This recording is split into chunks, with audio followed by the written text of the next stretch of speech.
बिबट्याच्या बंदोबस्तासाठी वन विभागाचं काम सुरू आहे। रेस्क्यू सेंटरचं काम हाती घेतलंय असं मुख्यमंत्री फडणवीसांनी म्हटलंय। आतापर्यंत जवळपास 22 बिबटे पकडल्याची माहिती त्यांनी दिली आहे। रेस्क्यू सेंटरचं काम झाल्यावर आणखी गती येईल असंही त्यांनी यावेळी म्हटलंय। जो काही बिबट आला आणि काही लोक जखमी पण त्याच्यात झाले आहेत, त्या लोकांच्या प्रति आमची संवेदना आहे। त्यांच्यावर उपचार चाललेले आहेत। राज्याच्या विविध भागामध्ये जो काही बिबट्याचा एक प्रादुर्भाव आपल्याला पाहायला मिळतोय, त्या संदर्भात वन विभागाने आता काम सुरू केलेलं आहे। जवळपास मला असं वाटतं 22 बिबटे आतापर्यंत पकडलेले आहेत। मोठ्या प्रमाणात ट्रॅप्स लावलेले आहेत आणि आपण रेस्क्यू सेंटरचं काम हाती घेतलंय।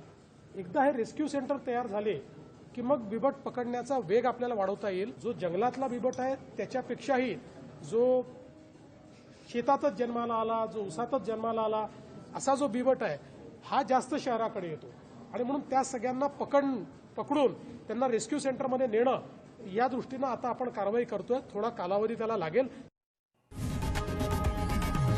लोकशाही मराठी ऐका, पहा, जागरूक रहा।